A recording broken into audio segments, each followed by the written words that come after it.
Benvenuti in questo nuovo viaggio attraverso le strade della nostra amata Londra. Molte persone conoscono solo i classici luoghi turistici della città, ma oggi ci immergeremo in un'avventura diversa. Questa volta infatti vorremmo andare alla ricerca di luoghi insoliti e meno conosciuti, o comunque che generalmente chi viaggia a Londra per la prima volta non visita. Ci addentreremo nei vicoli nascosti e scopriremo alcune gemme di questa affascinante metropoli. Preparatevi a lasciarvi sorprendere e ispirare. Ora, se siete pronti, accompagnateci nel viaggio verso la vera essenza di questa straordinaria città.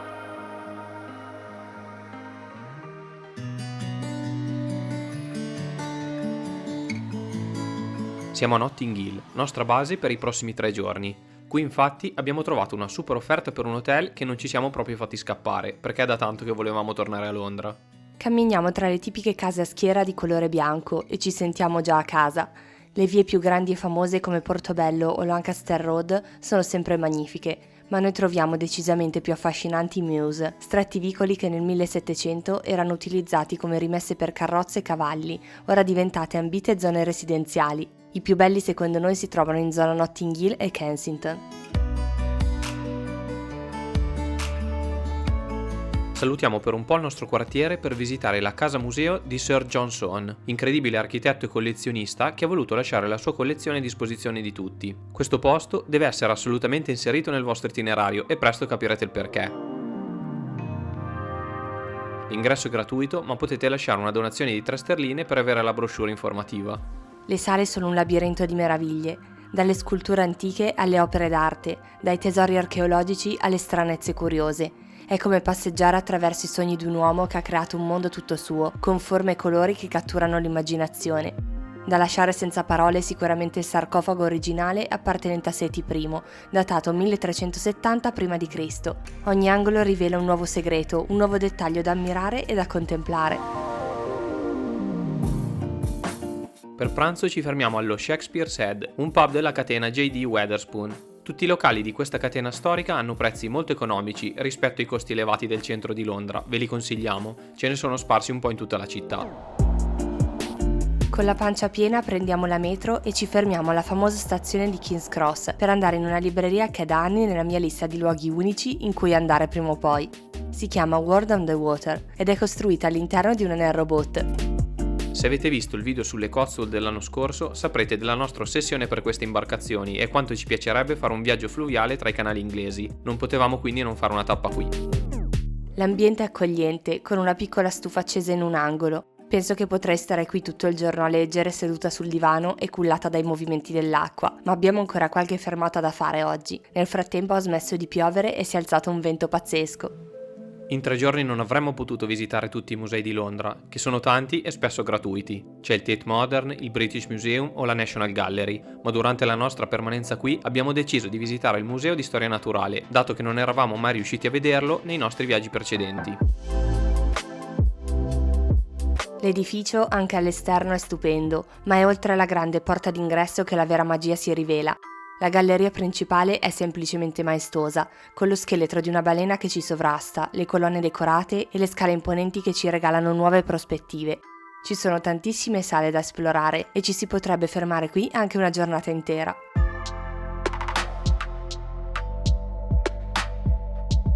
Le nostre preferite, oltre al salone centrale ovviamente, sono 2. La prima è l'ala dedicata alle pietre preziose con il suo vault, dove ci sono minerali, gemme mai viste prima e addirittura qualche frammento di meteorite. La seconda invece è la sala dedicata ai dinosauri.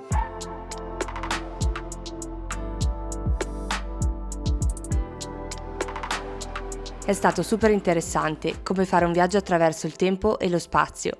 Mancavano solo un TARDIS e un dottore per volare tra le galassie sconosciute e poi sarebbe stato tutto perfetto. London! Earth! Alla fine a Londra sembra sempre di stare su un set di una delle puntate di Doctor Who e in alcuni luoghi molto più che in altri. Ennesima corsa in metro di oggi.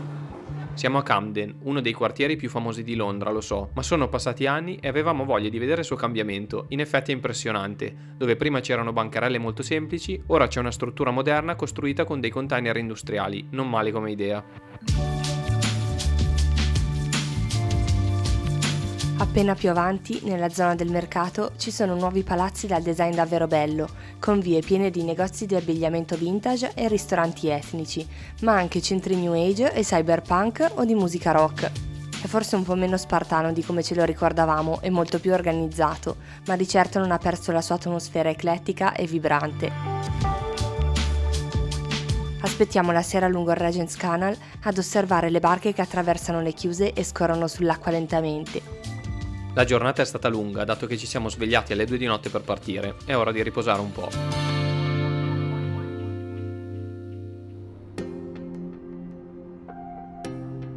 Nuovo giorno, nuovi posti.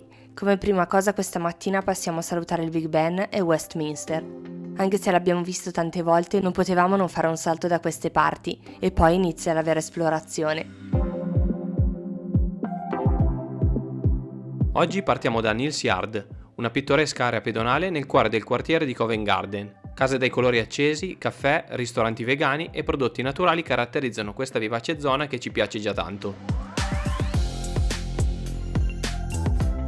Ci sono piccoli vicoli con tanta street art e punti che non potete assolutamente perdere, come la libreria Stanford's, il più importante bookstore di Londra interamente dedicato ai viaggi. È su 2 piani e ci sono tantissime guide, libri e mappe. Una scelta così vasta non l'avevamo mai vista. Dobbiamo ringraziare Matteo che lavora qui da tanti anni e con cui abbiamo fatto una super piacevole chiacchierata su viaggi e tanto altro. Pochi passi e siamo davanti alla Royal Opera House. Mi piace passare da qui tutte le volte che torniamo a Londra. Avendo fatto danza classica per tanti anni, questo luogo è come un tempio del balletto. Passiamo dal famoso mercato coperto di Covent Garden per poi imboccare una via nascosta. Goodwin's Court è conosciuta per le sue caratteristiche case graticcio, che risalgono al XVII secolo. Qui sono state girate le scene di Nocturne Alley in Harry Potter. E saltiamo da una via caratteristica ad un'altra.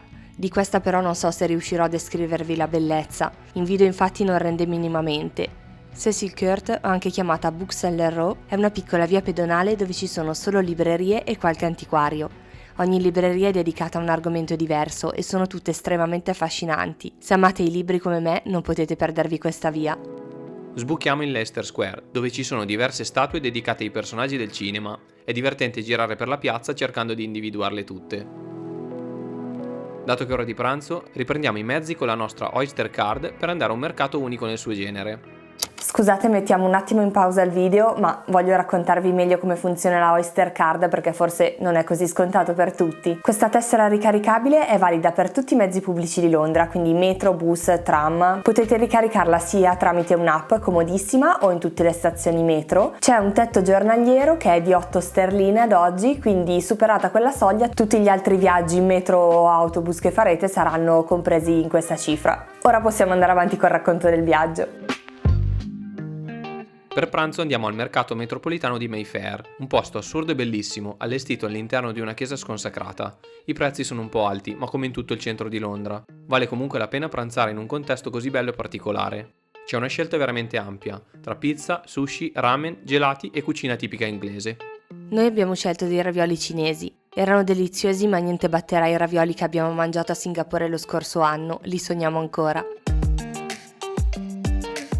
Lasciamo Mayfair e andiamo a Soho, forse il quartiere che incarna meglio lo spirito cosmopolita di Londra, un luogo pulsante, pieno di energia e vitalità.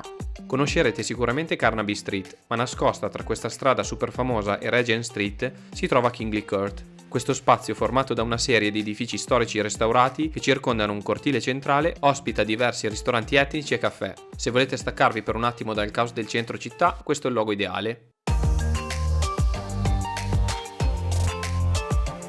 Pochi passi e siamo davanti al negozio House of Minalima.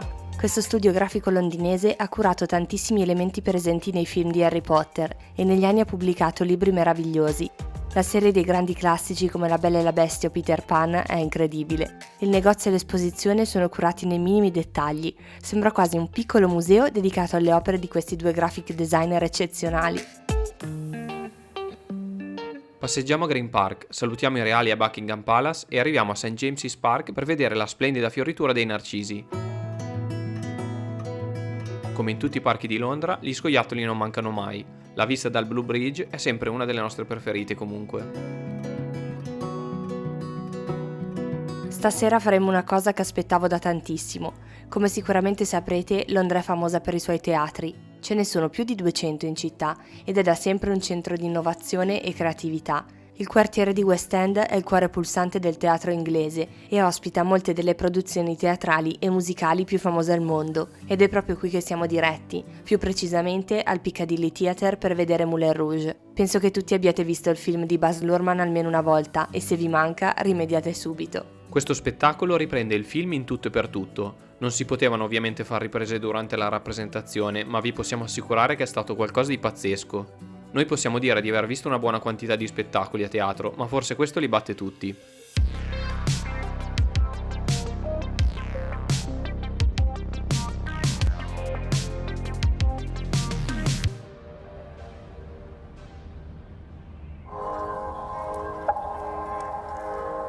Dopo aver fatto colazione inizia il nostro ultimo giorno in città. Prendiamo la metro a Bayswater, la fermata più vicina al nostro hotel, e andiamo verso il quartiere finanziario di Londra, anche chiamato The Square Mile. Qui secondo noi la contrapposizione tra storia e modernità si percepisce in modo ancora più forte. La bellezza della città è tutta concentrata nei dettagli. Prima fermata il Leadenhall Market, uno dei mercati coperti più antichi di Londra e che risale a oltre 700 anni fa. Questo luogo ha subito diverse trasformazioni negli anni, ma nel 1881 è stato ricostruito con l'aspetto vittoriano che conserva ancora oggi. In questo posto meraviglioso sono state girate alcune scene di Harry Potter alla pietra filosofale. Ha un fascino elegante e sembra qualcosa di alieno circondato come dai grattacieli. A proposito di grattacieli, stiamo per salire su uno di questi giganti di ferro e vetro che caratterizzano la skyline di questa zona. Abbiamo scelto il Garden at 120, che è gratuito e non ha bisogno di prenotazione. Arrivati al 15° piano, la vista a 360 gradi sul quartiere della City è semplicemente incredibile. Qui vicino ci sono altri 3 punti panoramici, sempre gratuiti, ma che bisogna prenotare. Ve li dico così potete segnarveli. The Lookout, Sky Garden, che era il nostro preferito ma non abbiamo trovato posto, e Horizon 22.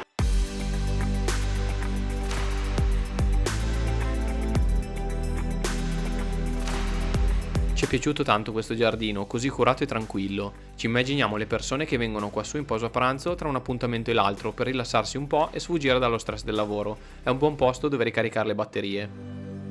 Tornati a terra, ci imbattiamo nell'antica chiesa di St. Dunstan in the East. Dopo aver subito diversi danneggiamenti durante il grande incendio di Londra nel 1666 e durante la Seconda Guerra Mondiale, i resti di quella che era una chiesa anglicana ora sono uno splendido giardino e un'oasi di tranquillità. Camminiamo accanto a Tower of London e sul più che famoso Tower Bridge, che non penso abbia bisogno di presentazioni. Lasciate alle spalle le persone e imboccate una via dove nessuno di solito va. Shard Thames, anche se accanto a punti di interesse così conosciuti, di solito non viene considerata, ma è secondo noi una zona di una bellezza particolare e innegabile. Nel passato era un importante centro per la lavorazione del tabacco e per la produzione di prodotti alimentari, grazie anche alla sua vicinanza col fiume Tamigi. Oggi invece ospita loft e appartamenti di lusso. La caratteristica architettura industriale dei vecchi magazzini è stata preservata, aggiungendo un fascino unico all'area. A metà via imboccate il grande cancello che vi darà accesso al Butler's Wharf Pier. La camminata lungo il Tamigi è stupenda e offre un panorama meraviglioso. E poi è super tranquillo, e rispetto all'altra sponda del fiume qui non c'è proprio nessuno. Lasciamo un po' a malincuore la tranquillità di Butler's Wharf per addentrarci nel caos di Borough Market. Questo mercato ha una storia lunga che risale a più di 1000 anni fa. Appena arrivati vi accorgerete subito di quanto è grande e di quanti stand gastronomici ci sono al suo interno. Dobbiamo avvisarvi che è particolarmente caro, ma tutti i prodotti alimentari che troverete qui sono di alta qualità, ecco il perché dei prezzi sopra la media. Noi per pranzo abbiamo preso uno shawarma e in effetti era il più buono che avessimo mai mangiato. Anche se non volete mangiare qui è una zona interessante da visitare. Ci sono ancora 2 posti dove vogliamo andare prima di salutare Londra. Il primo è North Greenwich. Qui il paesaggio urbano cambia drasticamente rispetto a quello che siamo abituati. Ci sembra di essere in un'altra città. Attraversiamo il Design District per andare verso la cabinovia sopra il Tamigi. Il costo del biglietto di sola andata è di 6 euro, un prezzo decisamente accettabile per vedere la città da una nuova prospettiva.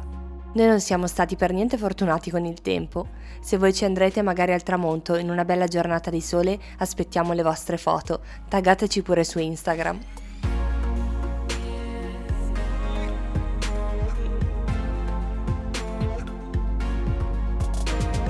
Tornati con i piedi per terra, prendiamo l'ennesimo mezzo di trasporto, questa volta una metro per spostarci a Canary Wharf. Area portuale riqualificata che negli ultimi 40 anni si è trasformata in un importante centro finanziario. Ci sono grattacieli che si specchiano nell'acqua dei canali e che creano giochi di luce incredibili. Appena sopra la fermata della metro troviamo qualcosa di inaspettato. Sopra la fermata della metro di Canary Wharf c'è questo giardino meraviglioso, super silenzioso, si sentono solo gli uccellini e direi che è un bel cambiamento rispetto al centro di Londra. È bellissimo, segnatevelo.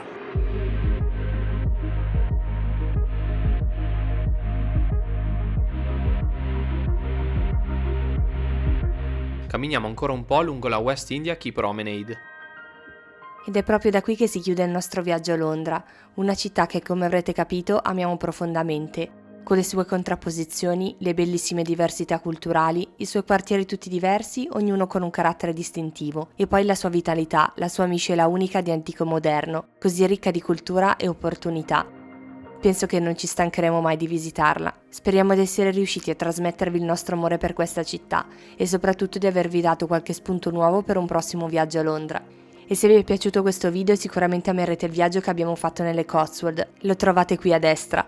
Vi ringraziamo per essere arrivati fino qui, vi leggiamo nei commenti. Un abbraccio e a presto. Ciao! Ciao!